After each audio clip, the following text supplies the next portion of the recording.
Bismillahirrahmanirrahim. Assalamualaikum warahmatullahi wabarakatuh. Perkenalkan, nama saya Mirna Rafki dengan NIM 90111812. Pada kesempatan kali ini saya akan sedikit menjelaskan mengenai materi yang saya pahami tentang akad kafala.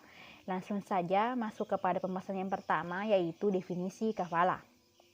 Menurut Ibnu Abidin, mendefinisikan kafala secara etimologi sama dengan al-dammu yang berarti memelihara atau menanggung.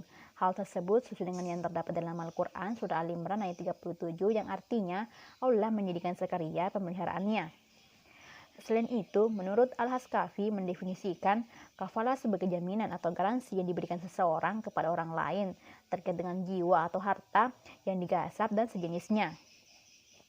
Kemudian, menurut ulama Malikiyah, Syafi'iyah, dan Hanbaliyah mendefinisikan kafala sebagai jaminan yang diberikan seseorang kepada orang lain yang mempunyai tanggung jawab menunaikan hak membayar utang, sehingga dengan demikian pembayaran utang menjadi tanggungan pihak penjamin.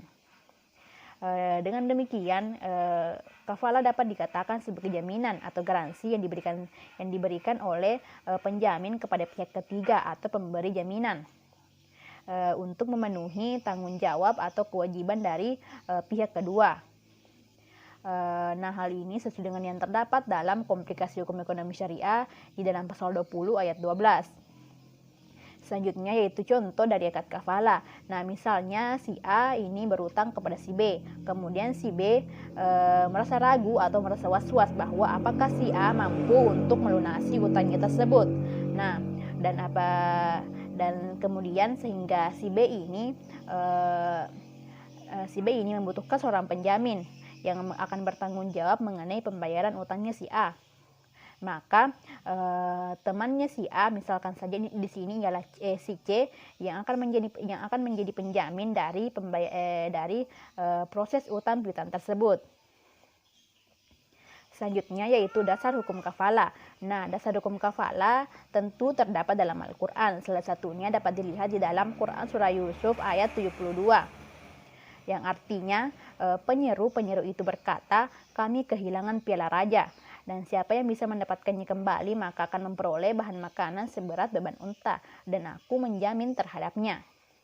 Selain itu, dasar hukumnya juga dapat dilihat di dalam hadis yang diriwayatkan oleh Abu Umamah Al-Bahili. Syurahbil bin Muslim Al-Haulani menceritakan bahwa ia mendengar Abu Umamah Al-Bahili berkata, aku mendengar Rasulullah SAW bersabda, penjamin adalah orang yang bertanggung jawab atas utang dan utang harus dibayar. Selanjutnya yaitu rukun dan syarat kafala. Nah, yang pertama mengenai rukunnya. Jadi ada pihak yang menjamin. Jadi pihak yang menjamin merupakan pihak yang memiliki kecakapan dalam mentasarufkan hartanya. Kedua, objek yang dijaminkan. Jadi objek yang dijaminkan merupakan hak yang dapat diwakilkan kepada pihak lain. Biasanya itu berupa utang atau barang harta tertentu yang statusnya tertanggung. Ketiga yaitu terkait pihak yang dijamin. Jadi pihak yang dijamin memiliki tanggungan harta yang harus dibayar baik masih hidup maupun sudah mati. Keempat yaitu terkait dengan pihak yang berpiutang. Jadi syarat dari pihak yang berpiutang yaitu harus diketahui identitasnya dan dapat hadir pada saat akad dan memberikan kuasa, dan juga ia harus berakal sehat.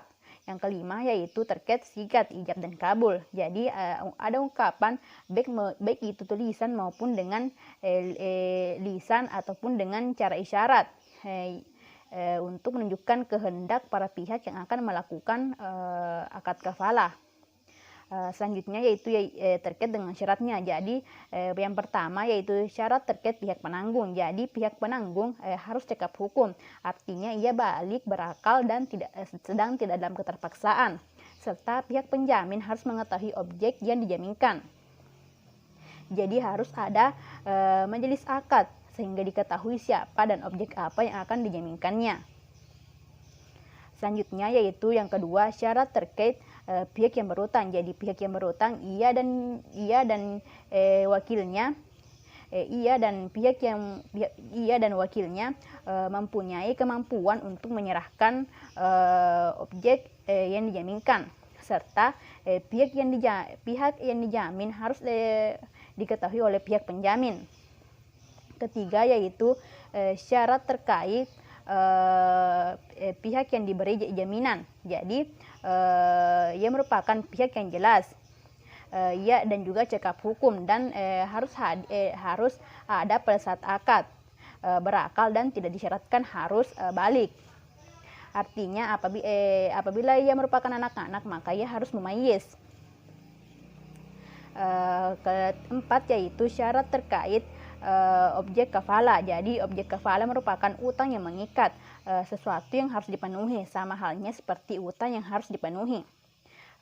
Objek kafalah itu harus dipenuhi agar akad kafalah dapat bermanfaat, dan objek kafalah merupakan status yang sah. Selanjutnya yaitu jenis-jenis kafalah. Nah, jenis-jenis kafalah yang pertama yaitu kafalah bin nafs atau jiwa. Nah, ini merupakan jaminan atas diri. Misalnya ketika mendapatkan pembiayaan dengan menjaminkan atas nama baik atau tokoh masyarakat. Kedua yaitu kafalah bil mal, atau kafalah harta. Kafalah ini merupakan jaminan atas pembayaran barang atau pelunasan utang. Ketiga yaitu kafalah bit taslim. Kafalah bit taslim. Nah, kafalah ini merupakan jaminan yang diberikan atas penyewaan barang. Maksudnya di sini ialah pengembalian apabila masa sewa barangnya telah berakhir. Keempat yaitu kafalah al-munjazah. Nah, kafalah ini merupakan jaminan mutlak yang tidak dibatasi oleh jangka waktu dan tujuan tertentu. Kelima yaitu kafalah al-muallakah.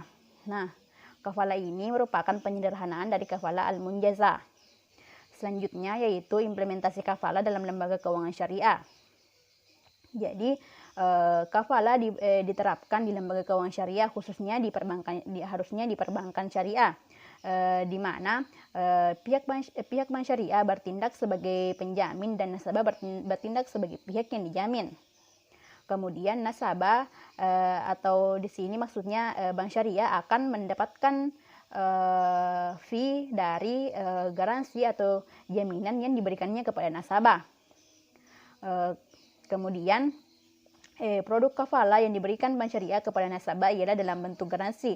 Jadi berkaitan dengan hal ini maka ada garansi bank. Nah, garansi bank maksudnya di sini ialah pemberian jasa, dalam pemberian jasa bank syariah dalam rangka memberikan jaminan kepada nasabah. Selanjutnya yaitu skema kafalah dalam lembaga keuangan syariah. Nah, yang pertama yaitu nasabah mengajukan permohonan penjaminan kepada bank syariah atas pekerjaan yang dilaksanakannya. Kemudian bank syariah akan memberikan garansi atau penjamin kepada pihak pemberi kerja atas pekerjaan nasabah. Kemudian bank syariah akan meminta agunan kepada nasabah atas garansi yang diberikannya. Kemudian nasabah harus melaksanakan pekerjaan tersebut sesuai dengan kontrak yang telah disepakatinya antara nasabah dengan pihak pemberi kerja. Kemudian apabila nasabah tidak melaksanakan pekerjaannya sesuai dengan kontrak, maka pihak yang menanggung kerugian ialah pihak bank syariah. Mungkin hanya itu yang dapat saya sampaikan. Lebih dan kurangnya mohon dimaafkan. Wassalamualaikum warahmatullahi wabarakatuh.